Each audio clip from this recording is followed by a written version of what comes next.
BOTG, we back. Hashtag boots on the ground, we're back for what's mine. 100.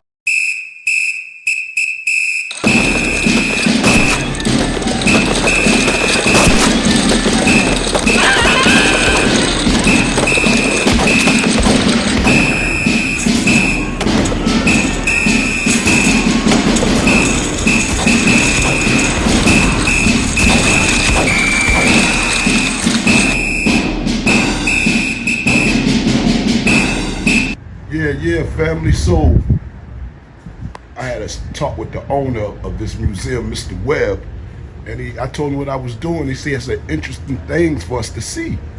So I said, "Well, let me come into your museum and let's talk about it, dealing with the Civil War and Savannah." So last we saw,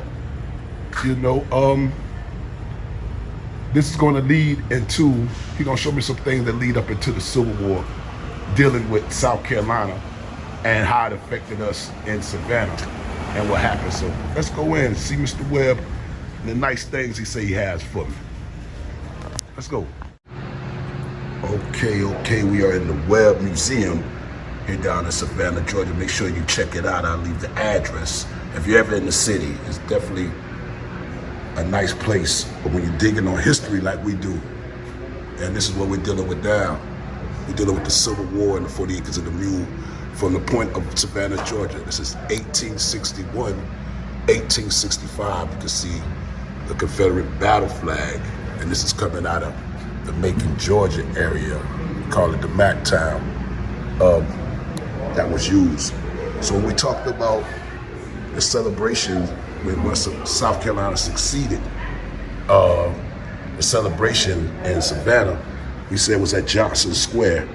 And one of the guys that from Georgia, from this area, was Francis Bartow, and he was a lawyer, but he was convincing Georgia to also succeed with South Carolina.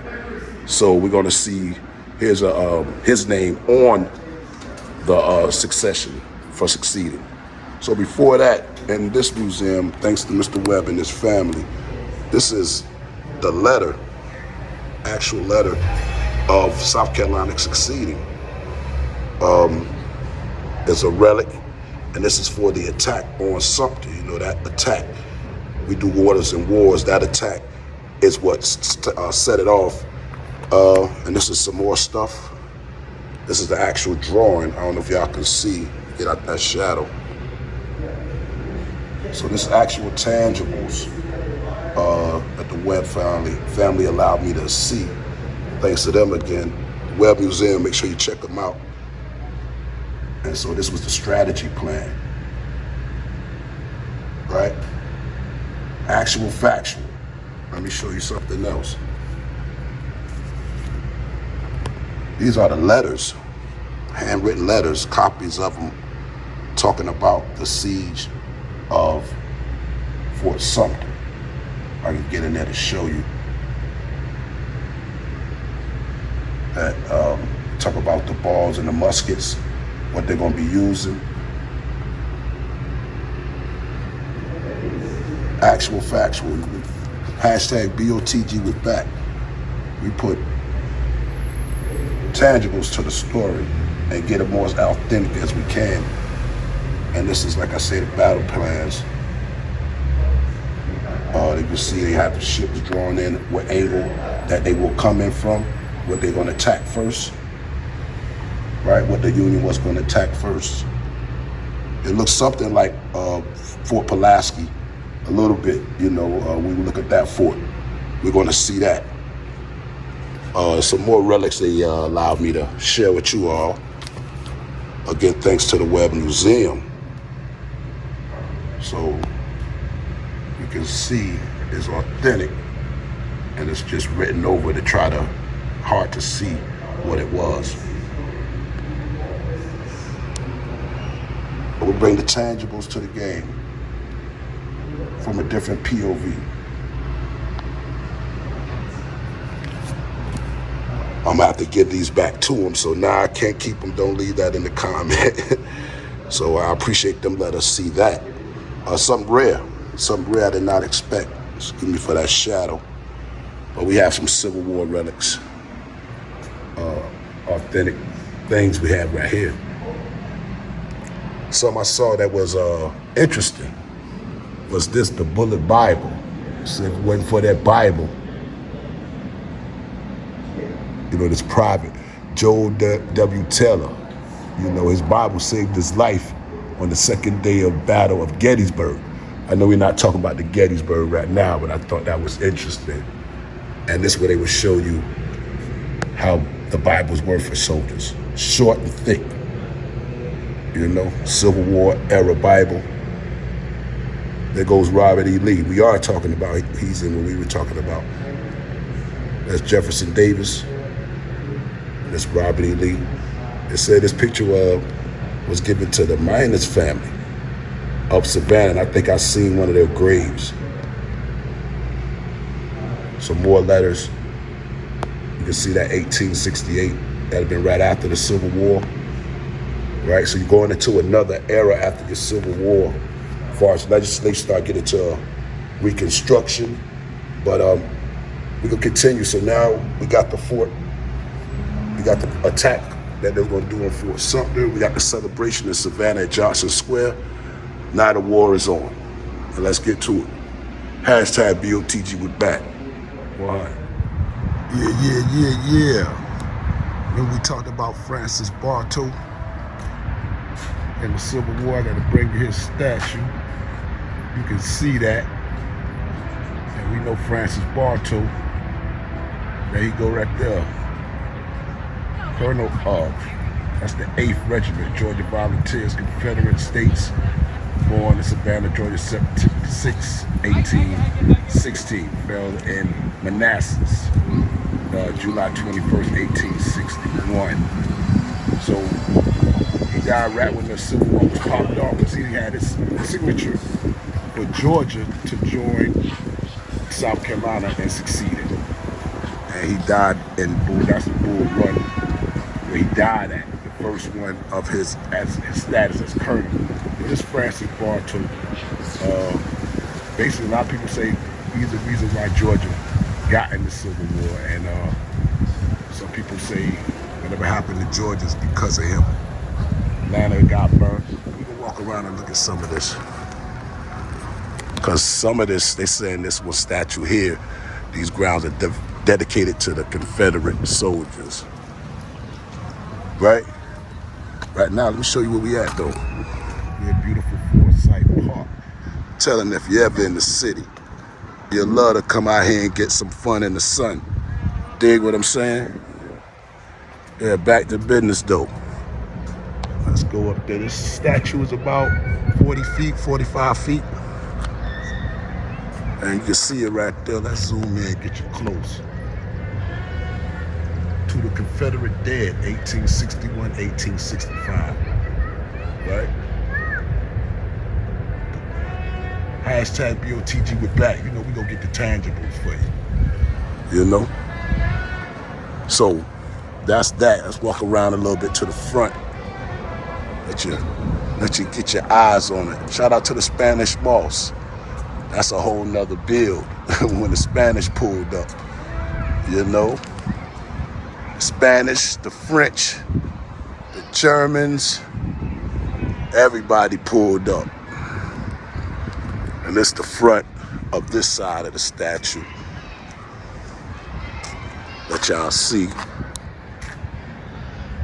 dedicated to the Confederate dead, you know. And we know there were many different collections of people, many nations fighting. And this right here is Lafayette, Lord McLaws, Major General, Confederate States. There you go. Putting tangibles to it. Hashtag BOTG with back. Okay. We are at Johnson Square. Remember we doing the Civil War and 40 acres and a mule from the point of Savannah, Georgia. Johnson Square. Why this is important? Let's walk over here. We're gonna walk over here and show you why Johnson Square is important to the Civil War. Now, if you remember, South Carolina, once Abraham Lincoln got elected as president in 1960, right? In 1960, he got elected as president.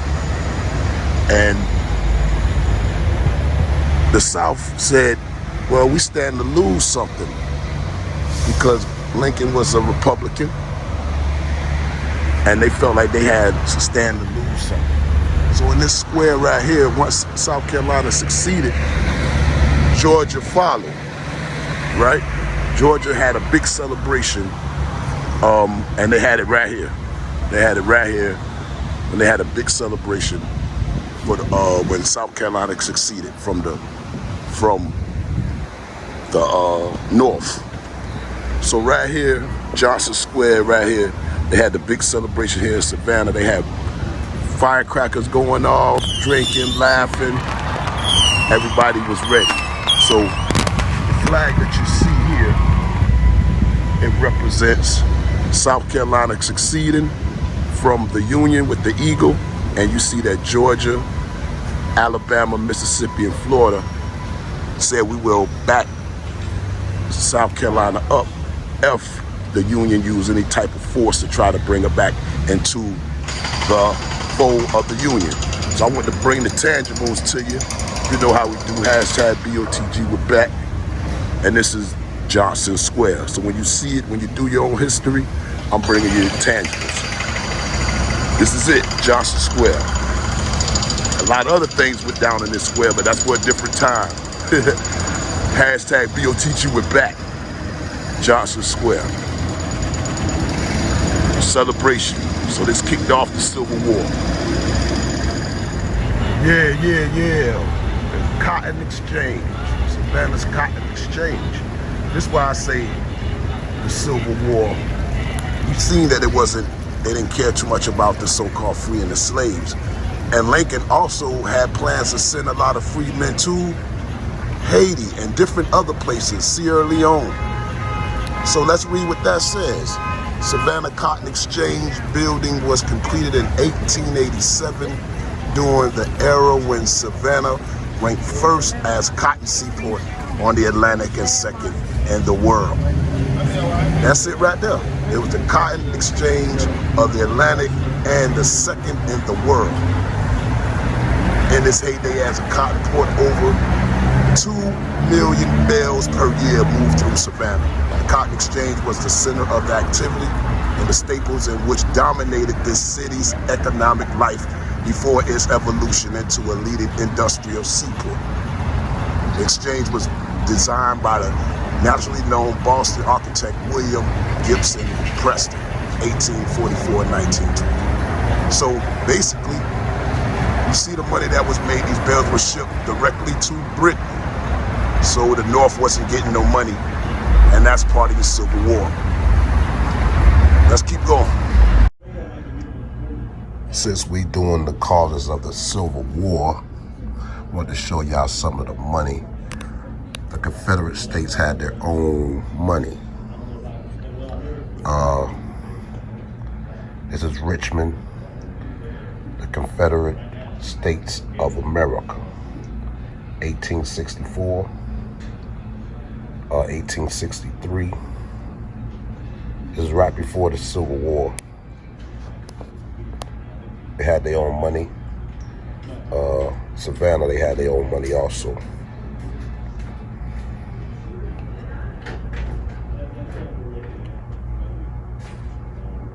Milledgeville, Bank of Savannah and Augusta. A lot of money was made, and people was going to war about that.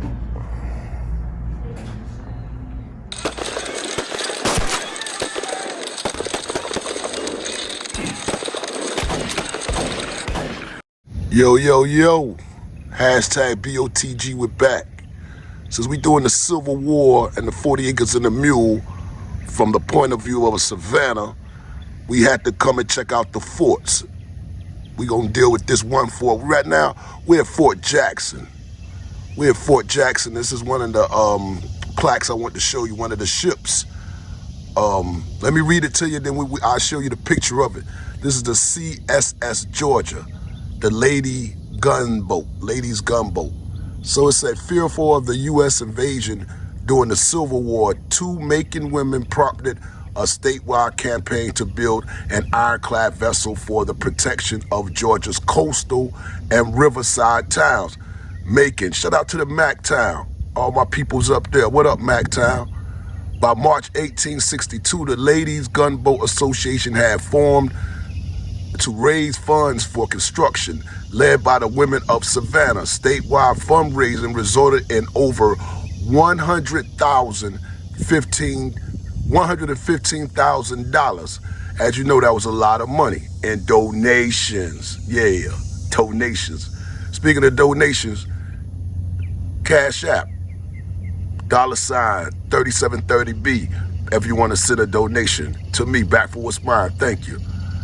Due to a shortage of iron or armor, the Georgia's wooden casemate was covered with overlapping rails from train tracks.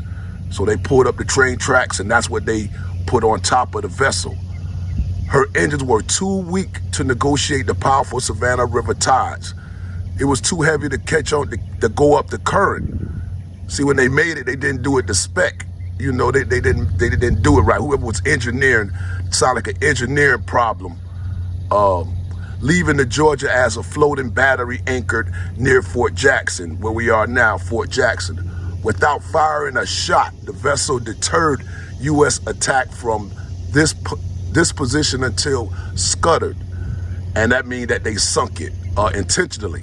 They sunk it intentionally by the retreating crew of December 20th, 1864, as U.S. General William T. Sherman forces encircled the city. And we know about William T., right? So let's go look at some of the cannons, you know, that were on this, that sunk with the ship, right? They go a piece of a cannon right here. And we come over here to these long guns. All right, you see these cannons? These were on the ship when they sunk it. There we go right here. So let's read a little bit and see what they got right here. Hope that's coming in clear. They really need to redo this. River Defense Artillery.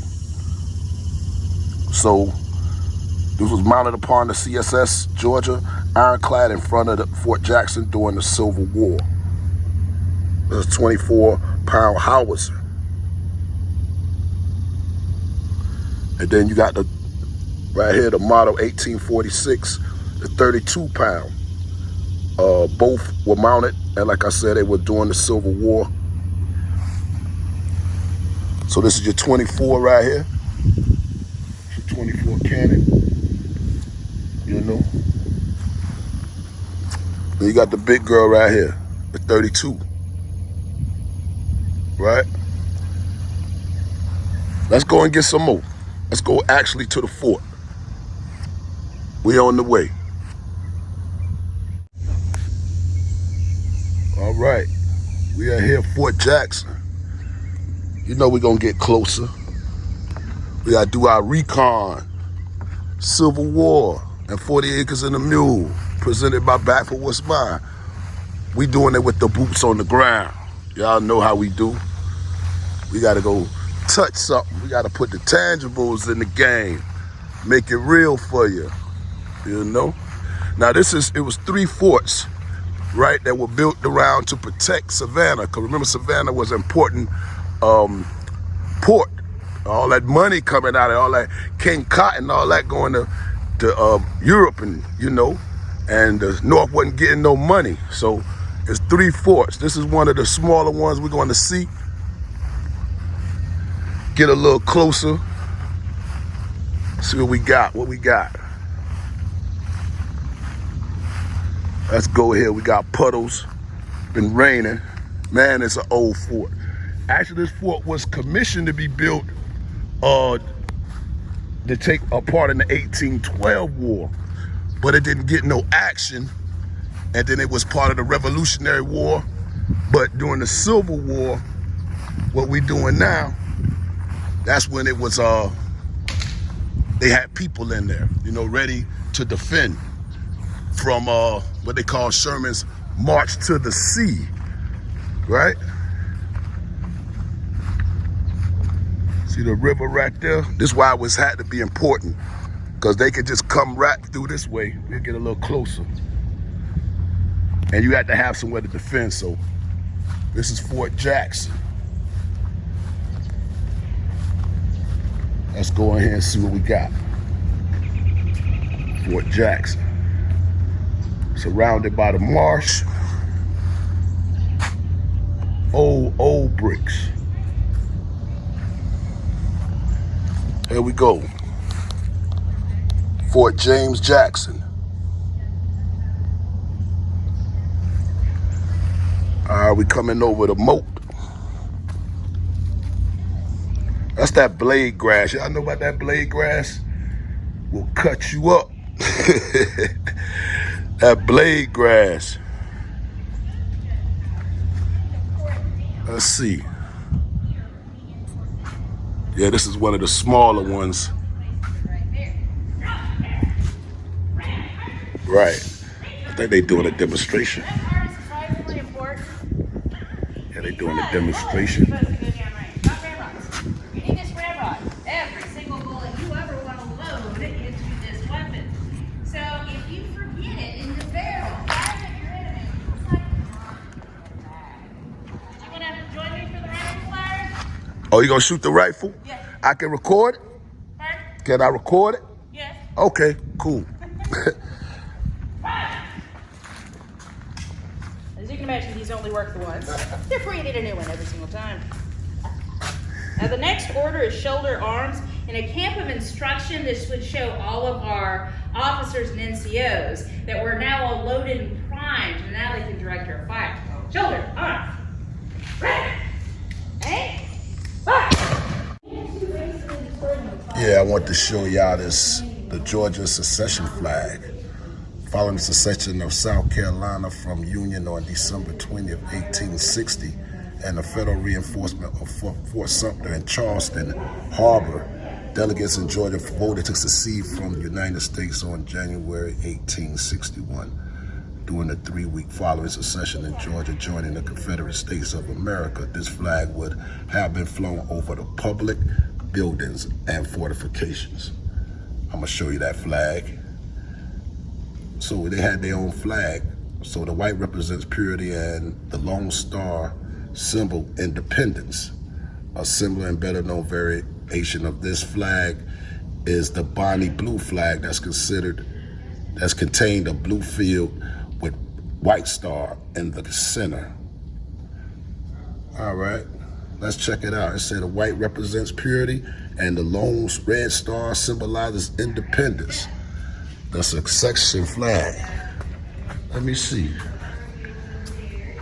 I was showing it to you. So that's your secession flag for the Civil War. So if you see that and you didn't know, now you know. Hashtag BOTG, we're back. We learned something. Right? I'm gonna try to look at this. Time to amputate. That's what they would cut off your limbs with. That's what they would cut off your limbs with. You got hit. Ain't no sewing you up like we got now. Technology's come a long way, right? Yeah, cut you up. Check out this here. Notable figures. The one I want to focus on, the women in the Civil War. This is Susie Baker King Taylor. You're gonna see her again. Trust me, very important. Unsung hero,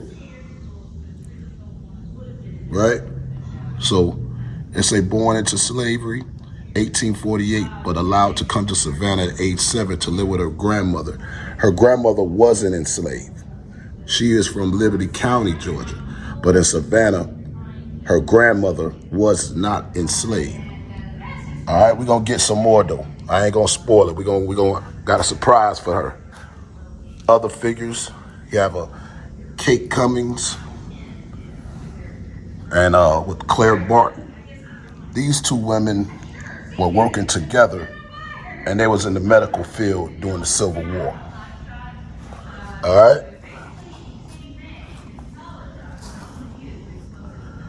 So let's check it out. Go and look at some of these guns. All right. Okay, family, this is your lineup. Confederate chain of command in the late fall and winter of 1864. See, this is your lineup. The Confederate State President and Commander-in-Chief, Jefferson Finis Davis, not to keep you confused with the Davis that was the Union general at Ebenezer Creek that left the slaves to be killed and slaughtered and drowned. And this is another player, Lieutenant Robert E. Lee. We're gonna talk about this here image a little later. Shout out to Straight Up. Here we go, more players, Lieutenant General Perry. Right? And you got Lieutenant John William Joseph Hardy. Right? And you got Major General Lafayette McLaws. He might be from Ireland. Colonel Edward Clifton Anderson. All right? That is your Confederate. Now we go down here. See who else on the chessboard. This is your Union chain of command in the late fall and winter 1864. Right? Let's go get them. Let's see who on the other side. This is your United States President, Commander-in-Chief, Abraham Lincoln. And his lineage is also in question, just saying. You know. Now you got Lieutenant General Commander of the United States Army, Ulysses Simpson Grant. A lot of these people went to West Point. West Point got a lot of information we can dig on. Message, I'm telling you. You got Major General William Tecumseh Sherman, the March to the Sea. He said he will make Georgia howl. So here we go again. We got Major General Henry Warren Slocum. There goes Slocum right there. Now what we got here, Major General John White Greeley. These are the depiction of these people. I don't know really what they look like, but you know, we're trying to find the truth. Major Myron T. Wright. So that's your lineup. That's your lineup. Okay, we are in the fort. Continuing to do the Civil War and the 40 Acres and the Mule from the point of view from Savannah. Let's go upstairs and see. Let's get this here while we in here, you know? This is the arsenal. This is where they kept the artillery at. It's real right to the ceiling. For me, how to make cartridges is what they're teaching. Like they had the women helping. Absolutely. All right, it's tight in here. It's a real small fort. Well, let's go upstairs and see what we see. We're at Fort Jackson, Fort James Jackson, east of Savannah, Georgia. And let's go and see. Let's see what they would have saw. Let's get a bird's eye view, they say. That's what it said. digging on this history, trying to find the truth. There it is. Imagine you got them ships coming. And the problem that was with the Union, what made them dominant was technology. The firepower that they had and the weaponry that they had. Now this cannon right here, saw war, they say, you see it 1862, stand, but this was an American Revolution War, and they say the Mexican War. Got some weight on it, got some age on it, you know, and they use these rails to maneuver, to put the cannon in position, you know, and that's what the cannon would have seen coming in. Fire! You can see it got some, like it exploded. So let's go and check out the other side, right? Fort Jackson. And we're gonna check out the other two forts. Just digging on history, trying to get the truth. Can't be mad, right? We all looking for the truth. More cannons. More cannons seeing out. That's the Savannah Bridge over there, if you can see it. We can get you there. Savannah Bridge. And more cannons.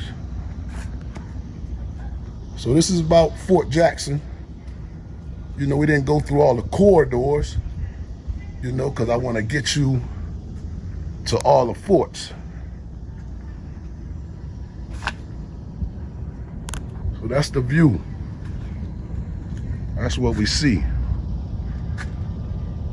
So they had to cover the back and the front. As you can see, your flanks you have to cover.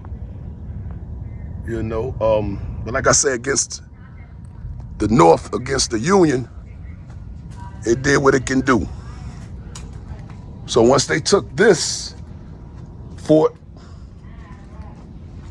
they had to go get two more forts. You know, they had to go get two more forts. So let's go ahead and go to other forts. Let's go and go to the other forts. Hashtag BOTG, we're back.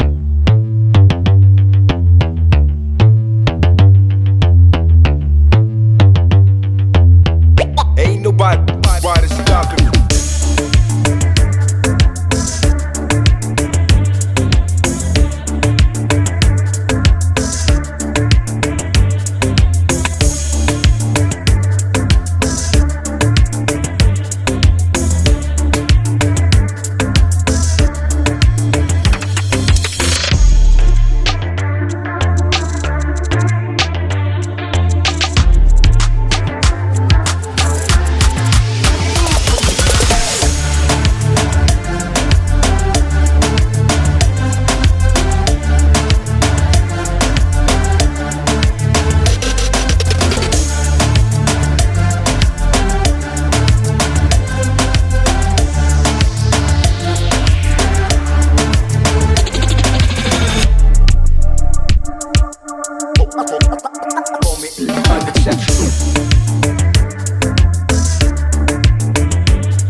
Here, family.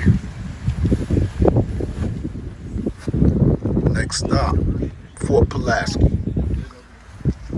Here we are, Fort Pulaski. And this fort here, part of your Civil War story, is the biggest of the 3 forts. This one that saw all the action in the Civil War.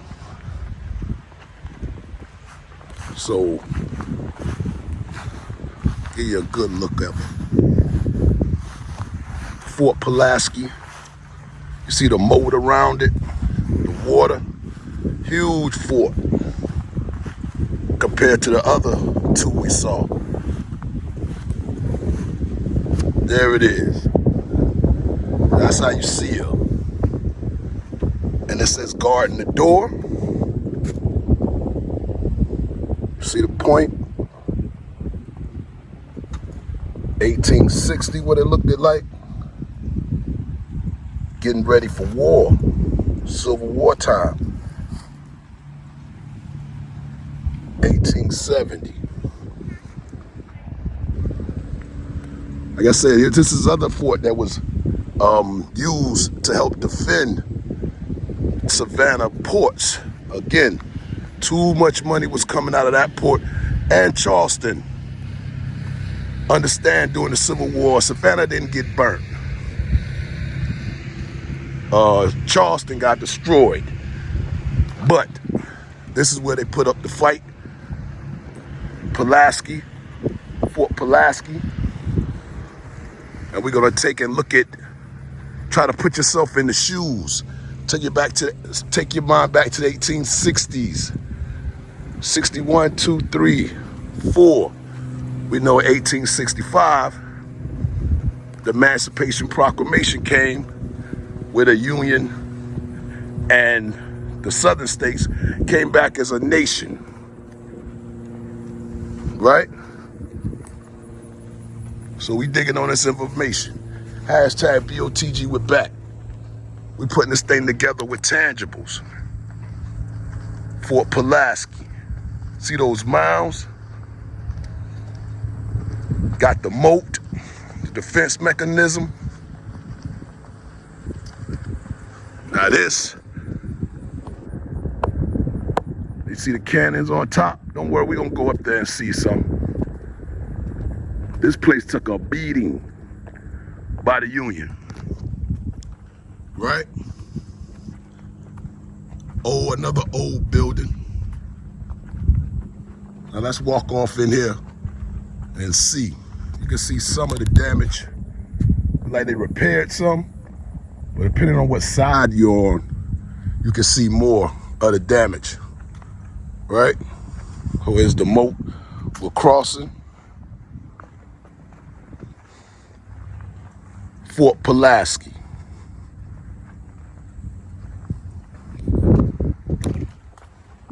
There we go.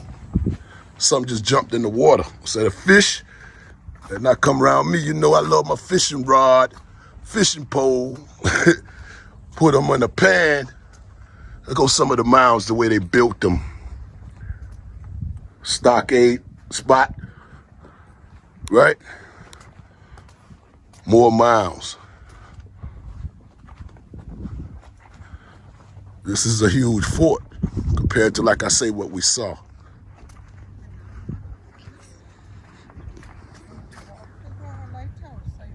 Let's check out the dungeon. Let's look at some of this stuff. Right?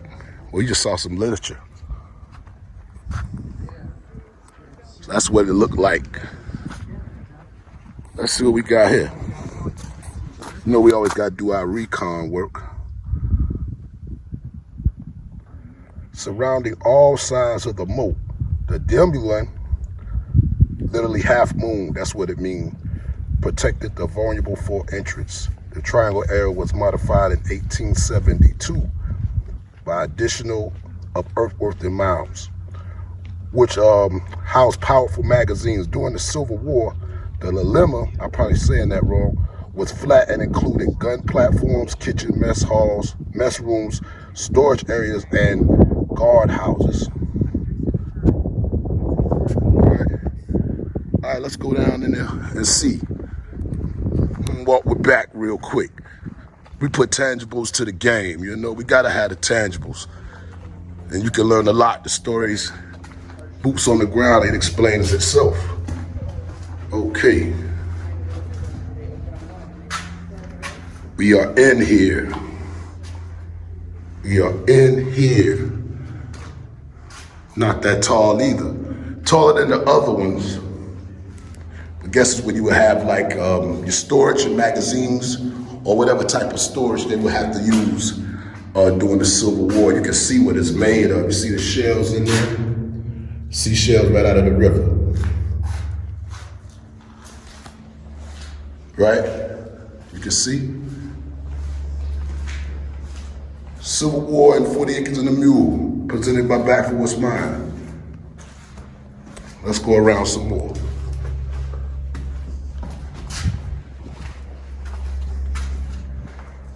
Let's go this way. I got you. Don't be scared. And these is ways out. So I guess they can load up, get what they need. And you can see it brings us back. Right? And then you go down there. Like a little maze, but you have to know where you're going. Right? So let's go down there. See where it takes us. Don't be scared. I got you. I ain't gonna let nothing happen to you. See what we got. Oh, they got the door locked.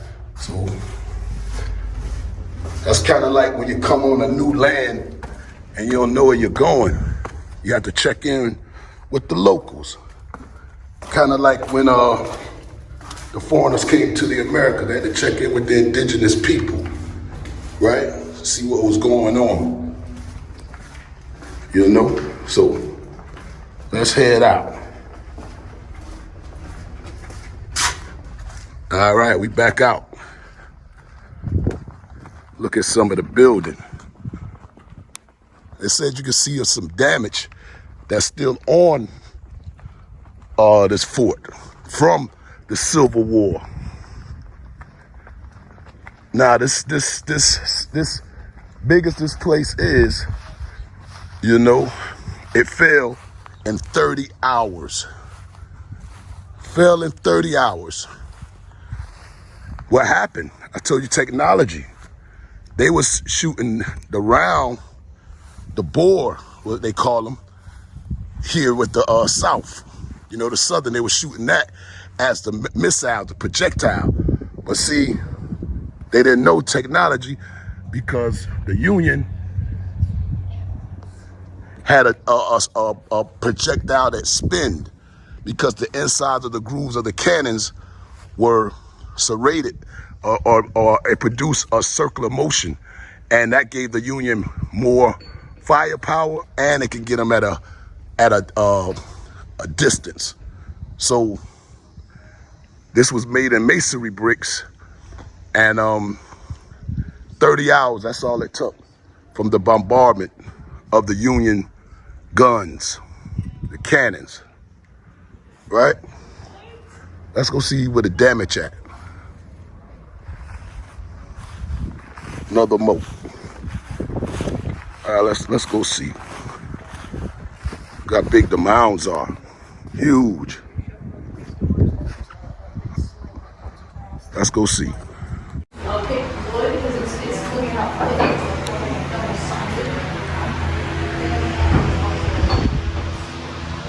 There we go, inside.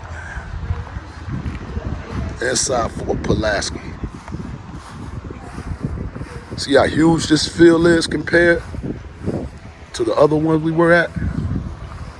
This was one of the main ones. And this is where I'm saying the cannon. See how smooth that is in there? They're only gonna shoot cannonballs, the old way of fighting. Inside here, the Union, it was serrated. I'm gonna show you a picture. And that technology is why this fort got destroyed. And there's a lot why the Union won. Technology. South had the money, But I guess they wasn't invested into the warfare, right? That's why you gotta always protect what you build. You gotta know what your enemy is thinking. You gotta stay on your feet. Get slipping. Throw some cannons we gonna go check out, right? But this is the field. This is the field. Fort Pulaski, y'all. Right? Let's go look at some of the cannons, get a little bit of literature.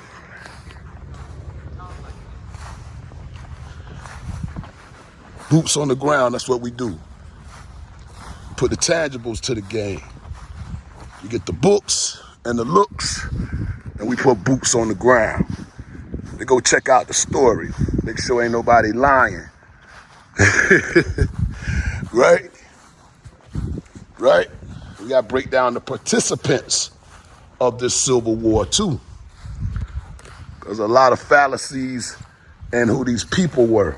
And I just want to salute everybody that was in it. Right?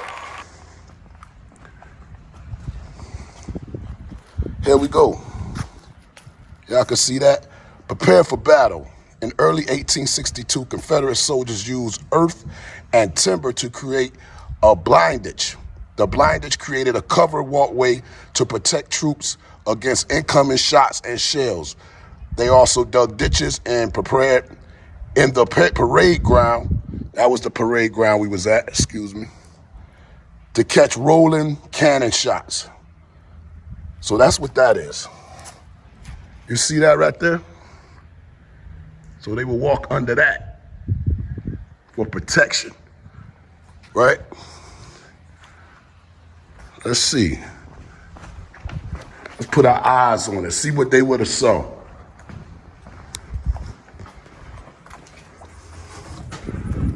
This is what it would have looked like from this side. When it got too much action over here, I guess that's why the walls are not too much damage, because we're gonna go where you can see where the ships actually were firing from. Now this is not a gun port, it's too wide. You know, this is where cannon would have been, because we can see where the rails run, right? So let's go down.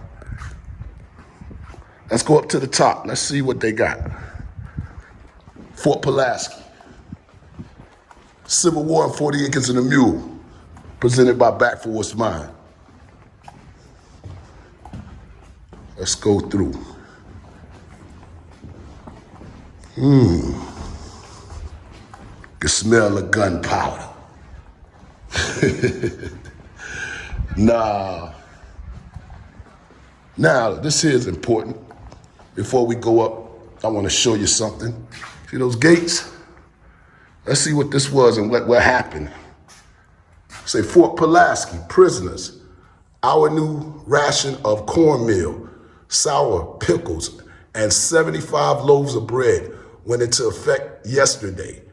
And a terrible diet it is. Wow, that's all they had. That will kill someone and is evident. That it will kill someone is evident. All right? From the diary of Captain H. Dickerson. Captain H. Dickerson, over 500 of his fellow Confederate officers were imprisoned here from October 1864 to March 1865. The prison include all of the chestmates in the southeast and south galleries. And I'm gonna show you that. I hope y'all can see that. I was trying to read it through the phone. So another one, Confederate prisoners of war.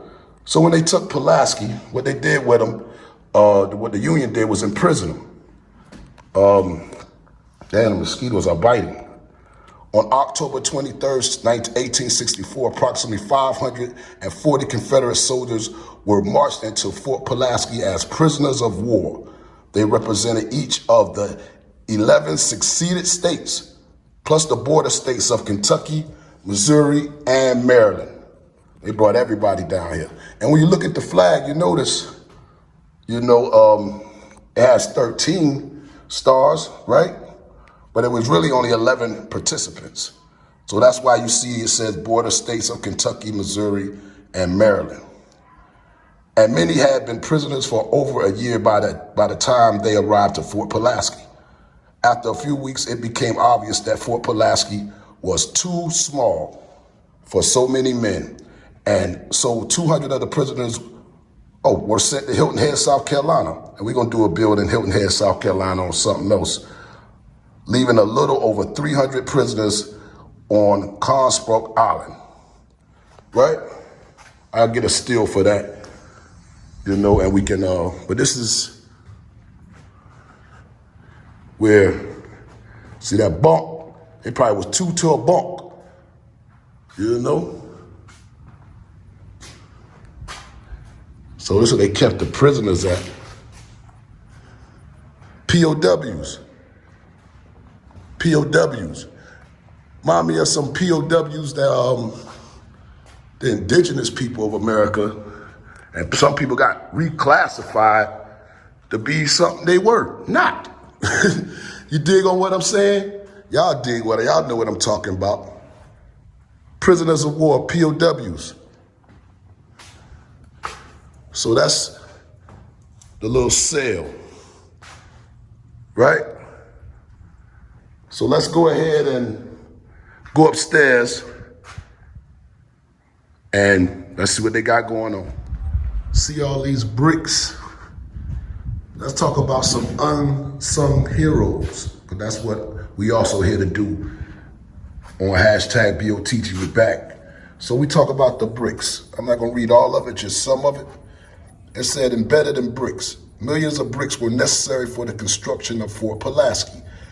The gray bricks, mostly located at eye level, okay, my eye level, you know, were made just outside of Savannah on the Hermitage Plantation, while the red bricks were made further north in Maryland and Virginia. The vast majority of the bricks currently surrounding you were created by enslaved labor. What does that mean? Right? But it said Hermitage. Maybe I'm tripping. Remember that movie Get Out? Wasn't they on the Hermitage or something like that? Little fun, yeah, on the side of that. But anyway, it says sadly very little is known about the enslaved men, women, and children who were given no choice in whether or not they wanted to make bricks. What is known is that brick making was very labor-intensive process. Then I want to drop down here to this bottom, which is what I'm talking about. As you continue to explore the fort today, keep a close eye on the bricks. Look for these stories embedded in the bricks. This is what boots on the ground do. You can find different stories, right? So think about what you have been like to make these bricks and to build this fort. Remember that though we may not know their names, we know that these men, women, and children existed and too deserve their stories to be told. That's facts. That's facts. Everything had to be built by somebody. But a lot of times no credit is given, or they change the faces, the names, and dates, you know, to fit some type of narrative. But this is why we go dig for the truth. I'm not saying it's gonna be pretty or ugly, but it is what it is. It's at the Battle of Fort Pulaski. On the morning of April 10th, 1862, shots rang out from Tybee Island. Inside the fort, that 385 Confederate soldiers commanded by Colonel Charles H. Olmsted returned fire and settled in what they expected to be a prolonged engagement. They expected it to be a prolonged engagement. Let's see what happened though. 1 mile away on Tybee Island, Union soldiers under the command of Captain Quincy A. Gilmore used brand new rifle artillery pieces to attempt to force the surrender of Fort Pulaski. Remember when I said technology? They had brand new rifle artillery, right? And the South still had the old stuff.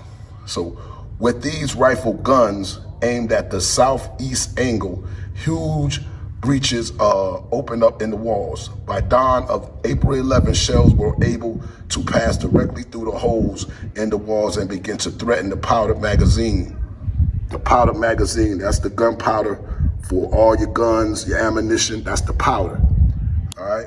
In the northwest corner of the fort, after only 30 hours of near constant bombardment, the white flag raised and Fort Pulaski surrendered. Right? 30 hours. Some said that this place was impenetrable. This one general said they might well bomb the Rocky Mountains. Here's his picture. So you never know. That's why I say you gotta stay on your technology. Don't be a dinosaur. Stay ahead of the game. So that's what happened. 30 hours. They had the different rifle and they was getting close to the powder magazines, because if one of those shells from the Union would have hit, it would have, yeah, been worse than that. All right, let's go upstairs.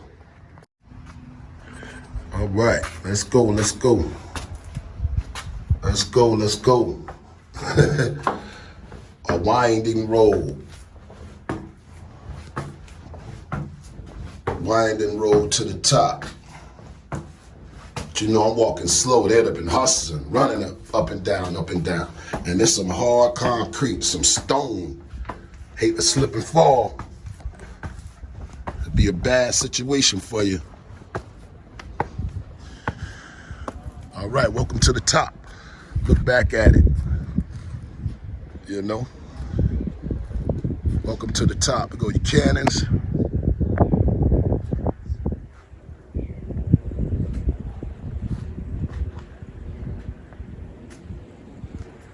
The devastating bombardment. Like a piece blew off it. And that actual right here. So this is what it would have been looking at. All this side, you see with the water, the ships, they say Tybee Island's a mile away. So it would have saw a lot of action.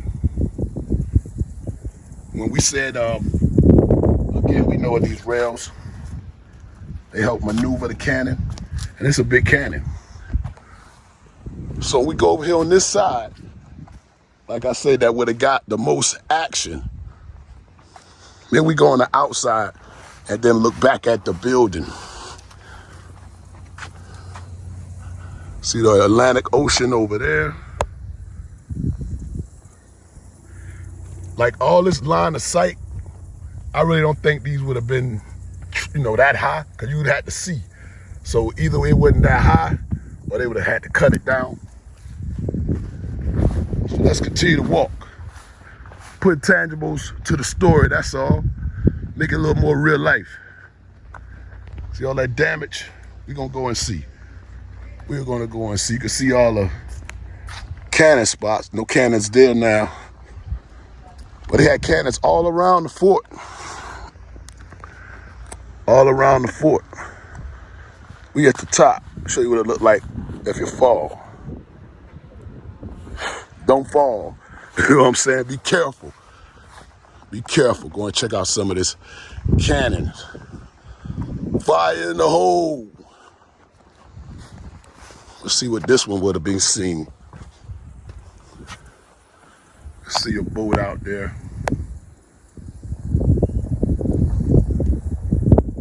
All right, let's go around. I want to get you to where we can get to the damage. It said it was the east wing. It was the east. Here we go.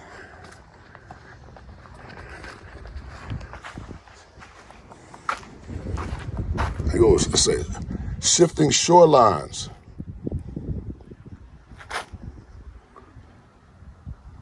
So this is the north over here, and we are here. That would be the south. This would be the west. So we over here in the east We're headed over there to the east. We can get to all the action. You can see some of the brick damage. Them cannons would have been coming, like I said, off the Atlantic Ocean down the Savannah River. And remember, these cannons, so I'm gonna show you some damage. These cannons were shooting the round balls, the cannonballs, while the Union, that's a big cannon, the Union was shooting the rifle artillery. They had the new artillery. So their ammunition could travel further with more accuracy because the bullet is spinning.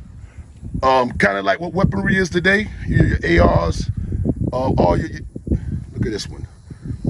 Your weaponry today, you know, is the barrel inside is made different now. You know, after what happened at this fort, you know, after it was dominated in war, the Union made this place inefficient, decommissioned. So they go to another tactic after all the damage that was done to this one. Remember, this is the bigger one out of all three of them. I want to get to some of this damage, let y'all see it, then we'll head on the outside and we'll go continue to go to that other spot, putting tangibles to the game, you know, see what really happened.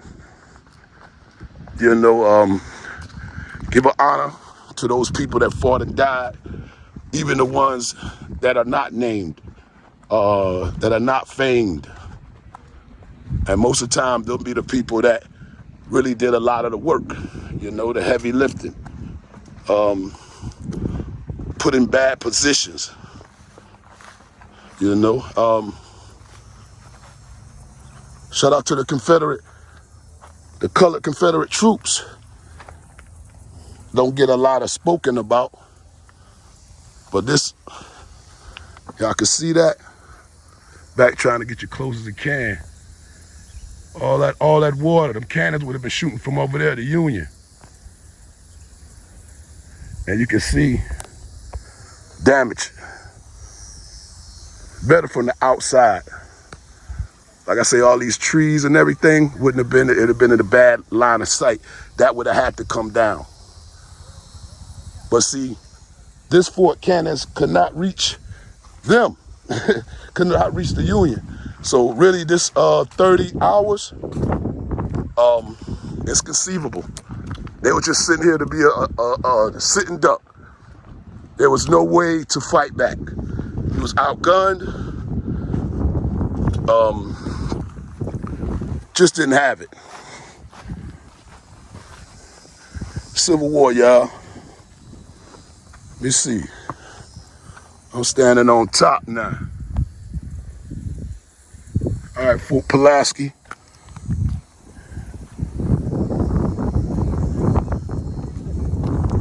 Let y'all see it.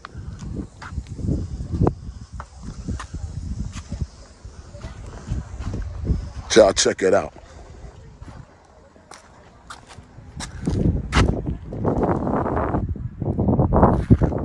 All right, we'll be back.